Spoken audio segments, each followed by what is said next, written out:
Welcome to Key and Kier's Kingdom Connection, featuring my dad, Reggie Key, and my dad, Kier Hopkins Smith. I'm gonna have to go back. Stretch. Stretch on it. Oh! Yeah. Oh! It's been a while. Not the shimmy. Not the. Come on. Hey. Absence. It does. Makes the heart grow fonder. Not absinthe. No. Not abstinence, but absence. I'm talking about that green liquid. That green, 140 proof liquid. Right. Absence. Yeah, we missed. I've been traveling, doing things. You've been catering and getting out there in these streets. So yeah, we haven't been able to record, but we back. We back. Like we never left. Come on. So let's jump right in, man. Come on, jump. Pointer Sisters. Jump right into it. You remember that? Yes, we do. I'm not gonna try to sing it though. That's falsetto. Don't do it. No, I'm not. Don't do it. It's cold outside now. I said something in one of our last videos. Mm-hmm. You did. And I love the fact that my wife is watching. But I do like the fact that your wife is watching. I'm trying to get mine, but she was like, "Wise be wifing though." Wise be wifing. I didn't like that. And I was like, okay. I tried to shout. Remember, I tried to shout her out. Yeah. I did the R&B, but how they used to, every time they used to sing, they used to do this. I reached out to the camera, and she still was like, I didn't like that. Mm. So I want to really get into what we mean when we say wise be wifing, because in earnest, I was playing off of the life be lifing, and it does have a negative connotation. It does. It does. And generally, I intentionally knew that it would have this negative connotation. But I thought how I explained it and how I brought it in would be enough to kind of let you know that's not where I'm going. Try to flip it on this ear, but I didn't flip it hard enough. Didn't flip it hard enough, huh? So we're gonna flip it hard today. It's called the Triple Lundy. Oh, you gotta explain that. I think I might have heard that once in my life. Well, that was the Rodney Dangerfield movie when he went back to college. He did the Triple Lundy, and he. Oh, you took it there! Wow, that was a classic. I love that film. Back to college, baby. You're going to make me have to watch that again. Yeah, baby. Wow. And that's ironic that you were being Rodney Dangerfield because he was always talking about, well, you took my wife, please.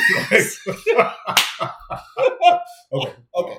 Here we go. I'm going to pause for a second. Yeah. I don't want nobody to take my wife. I'm going to take my wife. Yeah. I'm going to keep mine too. All right. So look, scripture. 1 Peter 3:7. Come on. When I did not take into consideration my wife's concerns, when I heard the Lord say, leave your job, and I had to then clean up because I leapt out with her being bound to me. I leapt out before she was ready, and I snatched her off her feet spiritually and emotionally. And when I had to clean that up, my apostle was like, go to 1 Peter 3:7, and you need to read that. You need to eat that. You need to really internalize that. Yeah. This is what it says. It says, likewise, you husbands, dwell with them according to knowledge, giving honor unto the wife as unto the weaker vessel, and as being heirs together of the grace of life, that your prayers be not hindered. And most people probably at this point would think that I'm going to focus on the wife being the weaker vessel. That's how wise be wife. No focus, sir. We're going to focus on the aspect of this being heirs together, co-heirs, if you will, of the grace of life, that your prayers be not hindered. So I'm going to tell you a story. You mind if I tell No, go ahead, brother. Go ahead. I'm going to try to be brief. Come on. So we have found ourselves, my wife and I, my family and I have found ourselves at another season where we're shifting into a direction, a vision that I feel the Lord has given me. And in that shifting, I'm at another season now where I'm like, am I going to launch out too quick and drag her along? No, I've learned my lesson. I told her the last one. I learned my lesson. I won't do that again. Right. And so one of the things that we had to do to figure out if this shift was of God is to look at our prophetic words. What has the Lord been saying to us over the seasons? That's key. Daughter asked me, Dad, what are your prophetic words saying? Went back. Look, this Holy Spirit said, look at 2023. Looked. One of the many words that was confirming came from a person, and one of them, it was a group of people. Okay. And one of them said something that seemed out of pocket that I wrote off when I heard it. And you know how when you write something off and then you go back and like, maybe I shouldn't have written that off. He said, like, there's somebody in your family. There's a woman that I'm seeing. Her name is Anita. And he tried. I was like, bro, ain't nobody. Looked at my wife. You got anybody? No, No. you got some Anitas? No, you don't need. All right. So he was like, but this woman she's been praying for your family, praying for the direction, praying for. He came back to her like, I just see her praying. I'm like, okay. So when I went back and looked at this word, and I did what I did because I love looking at meanings. I looked at the word Anita. The name Anita, rather, tracks back to the name Hannah. As soon as I saw Hannah, I fell out my chair because I knew that my wife's name, Kiana, tracks back to this name, Hannah. Mm-hmm. And so this man saw my wife praying. Come on. For us, even as it relates to this pivot that we were doing that she wasn't comfortable with. Right. Because sometimes the Lord will have you speaking to a thing, praying to a thing. You know in part, you prophesy in part. Right. And so I'm like, I have to make sure that if I give space for my wife to do what she's supposed to do, our prayers won't be hindered. We'll have the grace of life together. And this prophetic word confirmed. Your wife has been praying for this transition to happen, for it to happen in a way that does not. The thing that we do is we launch out and we get ahead sometimes because we're just apostolic. Right. And our wives pace us. Yes. So that when God drops provision, when he drops purpose, when he drops the purpose of why we're doing a thing, we're not moving so fast that we missed it. Right. And we don't, as ones who put our hands on the plow, who are worthy of the kingdom, we're not supposed to have to look back. Right. And so the pacing makes sure that the wives pacing us, make sure that we catch what it is, that we're positioned where we're supposed to be, when we're supposed to be, to receive the thing that helps us launch out and get the traction that we need. All right. No. You good, bro? Because that's what, once again, wives be wiving. And we need our wives to wife. We need you to wife, right? I mean, I love, once again, a wonderful proverb that I'm going to get into a proverb. But one of the proverbs is that, if a man findeth a wife, he finds a good thing. And, because there's an and to that, obtains favor in the eyes of the Lord. Okay. That part is also imperative. So if you recognize that not only do you have a good thing that comes with a wife, there is favor that comes with a wife, right? But that's also, because I'm going to put it out there. I'm going to put it out there because the Bible doesn't say he that findeth a woman. It says he that findeth a wife, which means she's forming herself to be that. She is actually making sure her thoughts and her emotions and her inner being is being the wife.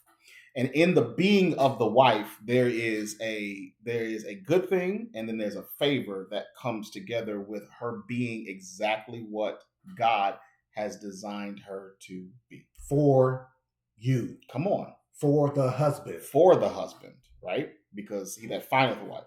And I was talking to my good friend Reggie, and and I wanted to actually, pull up kind of what's considered a known passage. He going to the virtuous one. But I'm gonna go. I'm on my way to it, right? Because where is that? This is Proverbs chapter 31. But this is something specific that it speaks to her concerning her husband, right? And it says this in verse 11. It's out of the Amplified. It says, the heart of her husband trusts in her with secure confidence. Okay. Mm-hmm. And he will have no lack of gain. She comforts, encourages, and does him only good and not evil all the days of her life. And here you have this virtuous woman, as it is described in here. This is what she brings. When a wife be wifing, she's bringing this to the table consistently. This is what I have to offer. Now, once again, I'm not putting this so slanted like the man doesn't have responsibility, because he does. Mm-hmm. But our topic is wives be wifing. So we're talking about, and I can speak to it as being a husband and a man, there is a need that I have. And it's not just a superficial need. Actually, it's more of a spiritual, emotional, and mental need that I have. And that need isn't just a one-time need. Actually, I need this consistently. But there's only one source that I need it from. If anyone else gives it to me, it doesn't hold nearly as much merit, and it doesn't hold nearly as much value if anyone else in my life attempts to give it as for my wife. Her good towards me holds more weight than anyone else's good towards me. Someone can say something constructive. I can receive it, but when she says it, it can change my game. Can I Okay. interject real quick? Okay. You speaking strong too. But I just want to draw this metaphor. Yes. Because the ultimate model that we look towards when we were looking for scriptures, Yeah. the Ephesians with the Colossians, but the ultimate model that we look for is Christ as a husband to his bride, the church. Right. And so take what Kier just said and ask ourselves, is the church that to Christ though? Because you came with some fervor when you just said that. I did. So I just want to put that in a continue. No, you guys said, that'd be part 2. But it is there, fam. And as I need these things, there is something in an atmosphere that is shifted when wives be wifing, when our wives are doing and living and flowing in what the scriptures has given unto wives to operate in. It is health to bones. Yeah. Right? It is like flesh I saw on my flesh. That's good, man. I saw one meme that came through, and it said that the husband will provide the house, but the wife makes it a home. Oh, yeah. Absolutely. Right? And I just love that. I was like, yeah, the husband will provide the house, but I need the wife to make that thing a home, right? It's like I can provide so many articles, but I need her to put it all together. Yeah. And to make a thing flow. That's right. So wives be wifing. And I appreciate it so much. And so, yes, there's a need, there's a balance, and we got to have both of them because men got to do their, husbands got to do their part, wives do their part. And when the powers combine, okay, when we come together like Voltron force, okay, it's good stuff. Yeah. To your point, I came face to face with a discouragement this morning. And the first person I wanted to call, and the first one I did call was my wife. I thought about you. But to your point, like, he going to edify me, but my wife needs to hear what her husband is facing so that she can have the proper response, not necessarily to what I needed to hear in the moment, but as she thinks about this is what he's facing, this is what he's enduring today. And what today was actually a microcosm of what I'm facing as we're shifting. Like it's a larger thing. Yes. I need her to kind of see it so that her prayers that she was clearly already doing can begin to address, can continue to address and be more intentional about that. And that's something that nobody else, to your point here, nobody else can do that for a husband but a wife. Especially because we are, whatever's affecting me should be affecting her, whether it's good, bad, or ugly. Right. And so that's why I was like, I gotta call my wife. And she had some strong things to say to me the night before.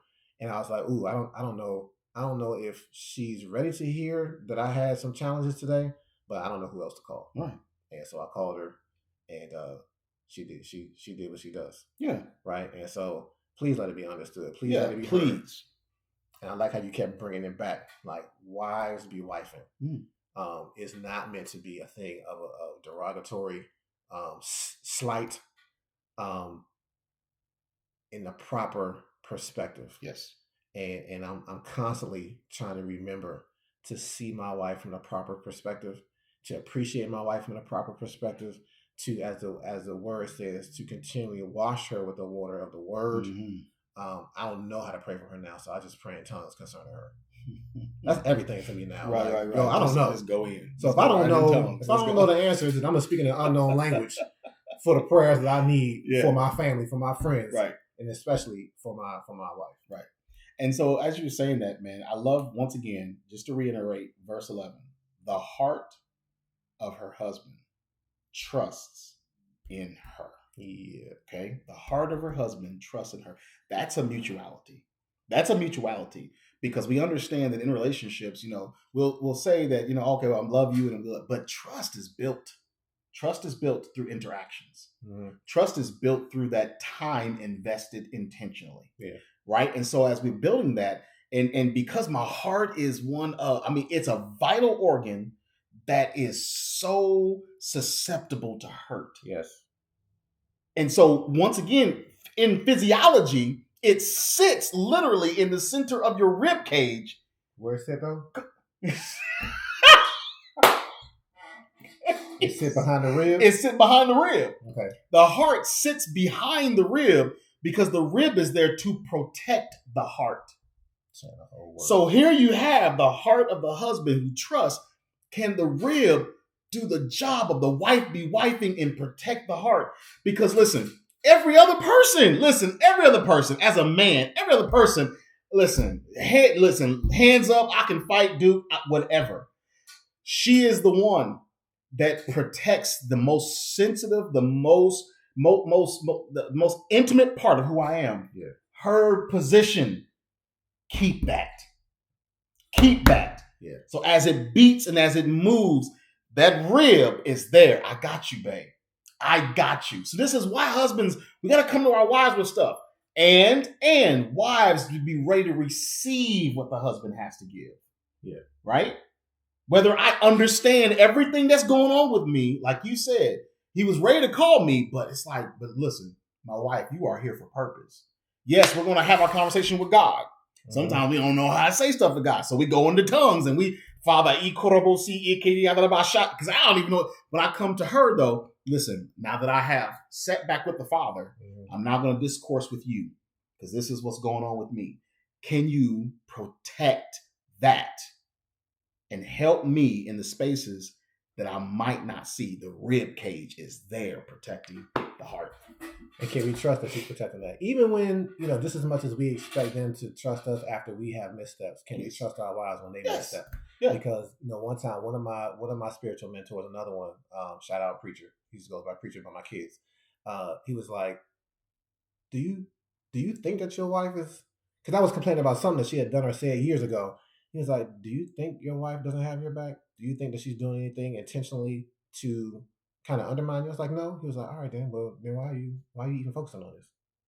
I was like, oh, okay. You put me in my place real quick. Like, you got to trust it. If you trust her, then whatever you think you're seeing, whatever perspective you think you're seeing stuff from, whether it's like she's doing stuff out of pocket, even if she was in error and something that she did, know that it wasn't intentional, know that it wasn't to hurt you, to undermine you, because she wants to see you win. And my wife definitely has told me, like, I want to see you win. Come on. So, hey. Wives be wifing. And wives be wifing. And as my man says that, wives, if you're listening and you're a wife, your husband needs to hear you say these things. Your husband needs to hear you say, I want you to win. Your husband needs to hear, listen, as men, most men, I haven't done a poll, so I'm not in the Barna group, but I would believe there's a lot of men that actually have the love language of words of affirmation. Hey, I know I do. I know I got it. Right? And I need to hear, once again, there's no one else's voice that will hold that much merit. I'm obviously, besides God, I'm talking about the natural realm, than my wife's voice. Yeah. And if she tells me that, listen, there ain't nobody better than you. Not that she got to stroke our ego, but just tell me that, listen, I love that you're my husband. And I love that you cover our family. And I appreciate everything you do. Those kinds of phrases, not that it's swelling me up, but it goes a long way. It will send me through the battle lines and back again. Yeah. It'll send me through and it'll help me to fight whatever I need to fight in front of me because I know that my rib is protecting the heart. Okay. Oh, hey, that's it. Wives be wifing, brother. Wives be wifing. Yeah. Good stuff. Good stuff, man. So y'all know what's up.